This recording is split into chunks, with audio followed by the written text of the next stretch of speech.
आजकल जो शादीशुदा लोगों का जो माहौल है ना, अगर आप देखेंगे तो बहुत अलग दिशा में जा रहा है। पंचम भाव में राहु विराजमान हो जाता है, स्त्री या पुरुष किसी के। एक चीज सबसे ज्यादा जो सामने आई है देखने में, संतान प्राप्ति नहीं हो रही है। ये एक सबसे बड़ा कारण है उनके बीच में, उनके शादीशुदा जीवन में, वैवाहिक जीवन में तनाव पैदा होने का। कहते हैं कि अगर मंगल कमजोर है, मंगल नीच का है, तो ऐसे पुरुष को कभी भी पुत्र योग की प्राप्ति नहीं होती। तो ऐसे में ज्योतिष विद्या या शास्त्रों का ज्ञान या किस प्रकार के रत्न का उपयोग उसके शादीशुदा जीवन को बेहतर बना सकता है। तो अगर फलित भी लेना है और समय भी नहीं है, तो उसका विकल्प आपको रत्नों की दुनिया में यानी कि रत्न रहस्य में ही छिपा है। पति पत्नी के रिश्तों में भी दूरियां दिक्कत आती है। क्यों आती है? अब इसका एक मूल कारण मैं आपको बताता हूं। अब चलते हैं हम उन लोगों की तरफ, आचार्य जी। खास करके मैं आजकल के नव विवाहित जोड़ों की बात करूंगा। आजकल जो शादीशुदा लोगों का जो माहौल है ना, अगर आप देखेंगे तो बहुत अलग दिशा में जा रहा है। जीवन में कठिनाइयां बढ़ गई हैं। जो सुख शांति पहले एक शादीशुदा जीवन में एक नव विवाहित जोड़े को आसानी से मिल जाती थी, वो आजकल नहीं मिल रही है।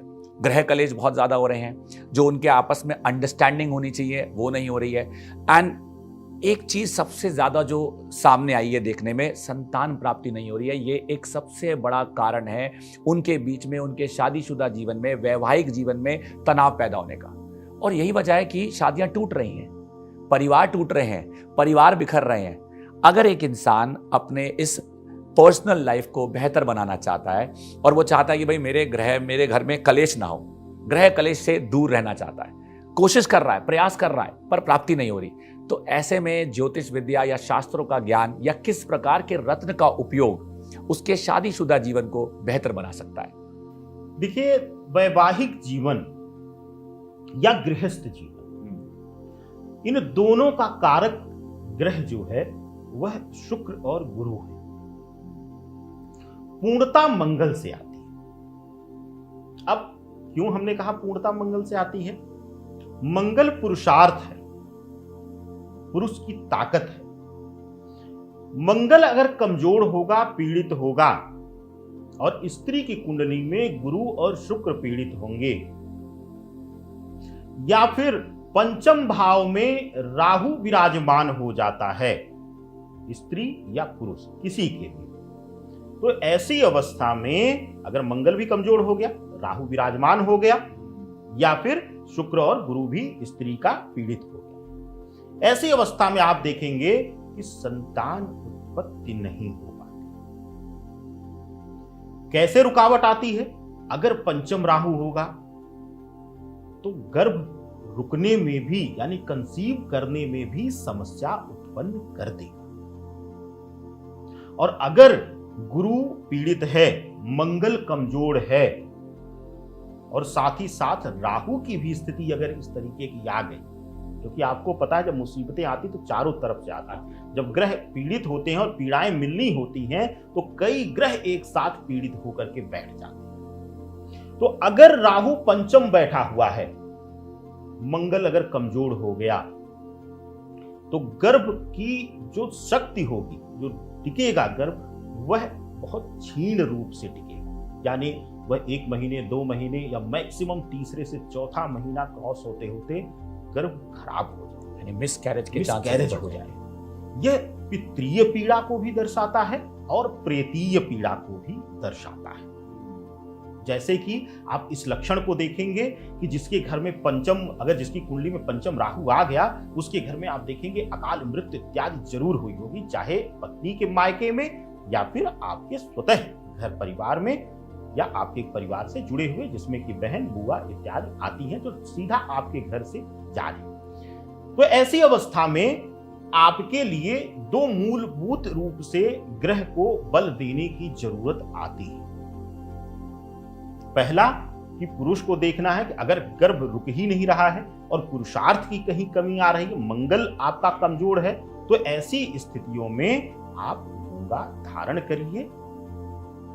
अगर सूर्य राहु की युति आ गई, यहां एक चीज और विशेष ध्यान दीजिएगा, सूर्य राहु की युति आ गई यानी कि पितृपक्ष पीड़ित हो गया, तो ऐसी अवस्था में आपको मंगल के साथ सूर्य को भी बल देना रहेगा, यानी सूर्य का भी रत्न आपको देना रहेगा। लेकिन अगर आप इसको एक सटीक विकल्प के रूप में देखें, अगर मंगल से संबंधित दिक्कत आ रही है तो आप मूंगा धारण कर लीजिए, पुरुषार्थ में वृद्धि कराएगा। कहते हैं कि अगर मंगल कमजोर है, मंगल नीच का है, तो ऐसे पुरुष को कभी भी पुत्र योग की प्राप्ति नहीं होती है, यह ज्योतिष का सिद्धांत कहता है। दूसरी चीज कि गुरु अगर पीड़ित है कुंडली में, दोनों में से किसी के, या राहु पंचम बैठ गया, तो ऐसी अवस्था में आपको गुरु को बल देना चाहिए, यानी पुखराज आपको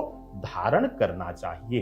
कहते हैं कि अगर गुरु मजबूत है तो हर प्रकार के अनिष्ट से आपकी रक्षा कर सकता है। यह सामान्य ज्योतिष के साथ साथ सामान्य जीवन का भी सिद्धांत है। भाई आपका गुरु अगर एक परफेक्शन के साथ है, परफेक्ट है, तो आपको आपके क्षेत्र में कभी आपको दिक्कत नहीं आने देगा, वो संभाल लेगा।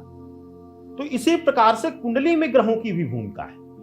अगर गुरु मजबूत हो जाए तो वह राहु के प्रभाव को भी शांत कर सकता है। अब यहां पर विकल्प वैदिक रूप से भी आ जाता है, कई मंत्रों का जिक्र है, कई कवच पाठ का जिक्र है।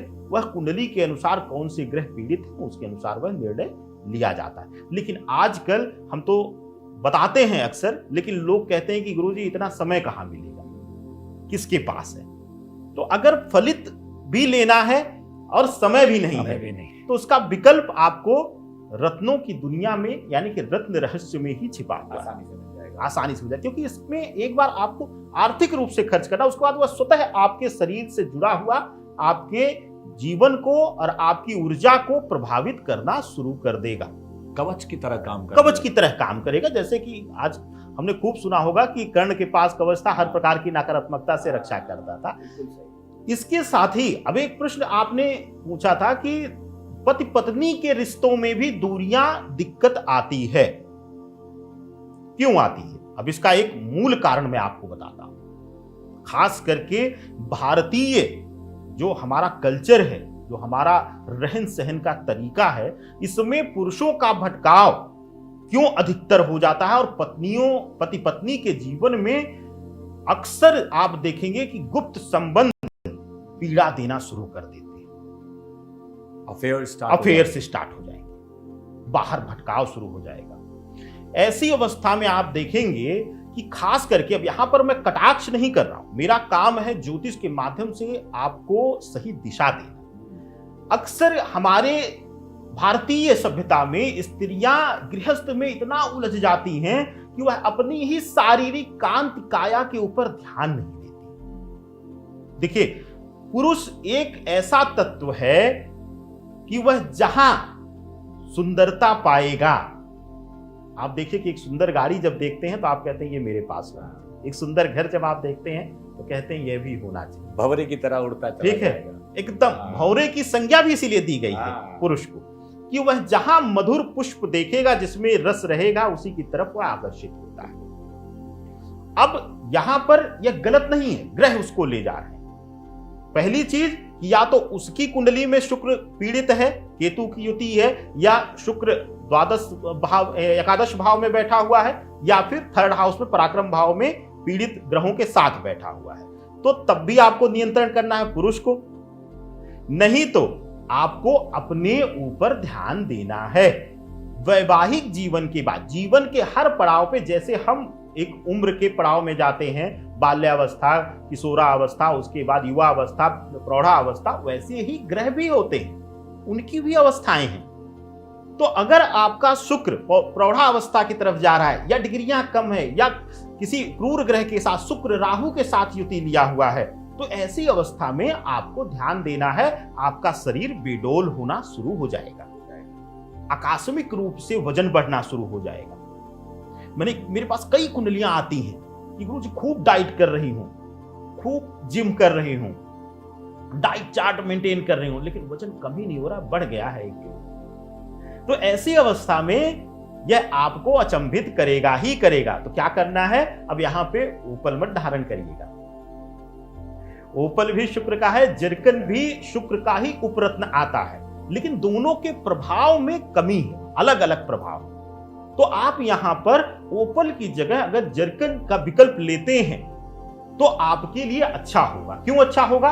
ओपल सीधा भौतिकता में वृद्धि करता है, भौतिक सोच में वृद्धि करता है। जर्कन जो है ये स्त्री पुरुष दोनों धारण कर सकते हैं। जिस पुरुष का भी शरीर बेडोल हो रहा है या जो उनकी लुक है वह नकारात्मक ऊर्जा दे रही है, तो ऐसी अवस्था में वो जर्कन धारण कर सकते हैं।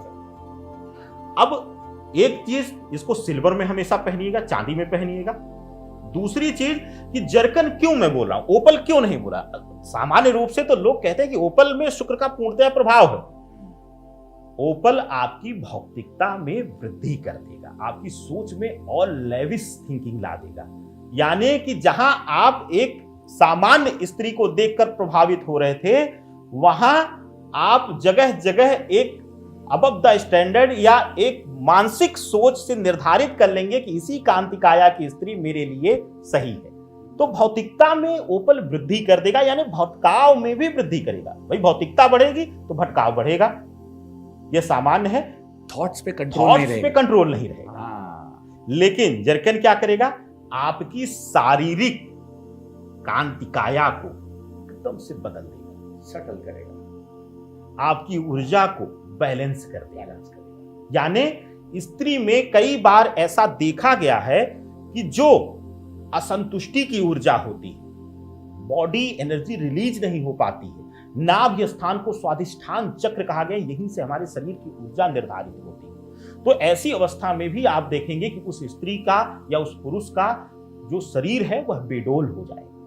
तो जर्कन क्या करेगा? शुक्र की भौतिकता में कमी करके शारीरिक भौतिकता को, आकर्षण को बढ़ा देगा। तो जब आकर्षण बढ़ेगा तो जाहिर सी बात है पति या पत्नी का दूसरी तरफ भटकाव बदल जाएगा।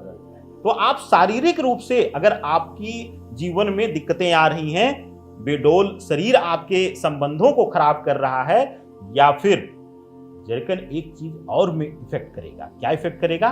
मानसिक रूप से जो आपका है उसी में पूर्णता का आभास करेगा, सेल्फ सेटिस्फैक्शन जो आपके पास है, तो वहां पर वृद्धि कर देगा। इसके अन्यत्र अब यहां पर एक और प्रश्न आता है कि खूब लुक अच्छा है, खूब प्रभावित करता है, लोग आकर्षित हो रहे हैं, लेकिन अपने ही पति या अपनी ही पत्नी दूरी बनाए हुए। ऐसी अवस्था में गुरु की पीड़ा, गुरु राहु की युति या फिर गुरु केतु की युति या गुरु शनि की युति, गुरु शनि भी युति ले लें तब भी दिक्कत दे देते हैं। तो ऐसी अवस्था में आपको देखना है कि आपकी कुंडली में गुरु की डिग्री क्या है, गुरु किस स्थान पर बैठे हैं। अगर डिग्री कमजोर है, शुभतापूर्ण स्थान पे बैठे हुए हैं, तो आप आंख बंद करके पुखराज धारण कर लीजिए। कोई सोच मत रखिए, कोई विकल्प मत रखिए, और कोई रत्न पहनिएगा भी मत। कोई कहे कि नहीं राहु को कर लीजिए, कोई कहे शनि को, नहीं। वैवाहिक जीवन में अगर सुख लेना है तो शुक्र और गुरु यह दो महत्वपूर्ण है। और वैवाहिक जीवन के अंतर्गत अगर आपको संतान उत्पत्ति का सुख लेना, संतान सुख में वृद्धि करना है, तो वहां मंगल और सूर्य को बल दे दीजिए, उसके रत्न को आप धारण कर लीजिए। धन्यवाद आचार्य जी। मैं समझता हूं कि विवाहित पति पत्नियों की तो तकलीफों का समाधान उन्हें मिल गया कि किस प्रकार से रत्नों का उपयोग करके वो अपनी तकलीफों का समाधान पा सकते हैं। चतुर्थ और सप्तम का अगर मंगल है, चाहे आप कन्या हो चाहे आप पुरुष हो, तो आपके वैवाहिक जीवन में देरी होगी, विवाह हो ही नहीं रहा है। तो अक्सर आपने सुना होगा चतुर्थ, सप्तम, अष्टम और एकादश का हम मांगलिक दोष कहते हैं। शारीरिक सुडोलता जो है उसमें बुध का परम स्थान आता है। वैवाहिक सुख के मूल ग्रहों में अगर दिक्कत आ रही है, आपको मांगलिक दोष है या फिर शनि सप्तम में बैठ गए। कोई इंडिविजुअल कहता है कि भाई मैं बहुत परेशान हूं, और उसकी परेशानी का एक नहीं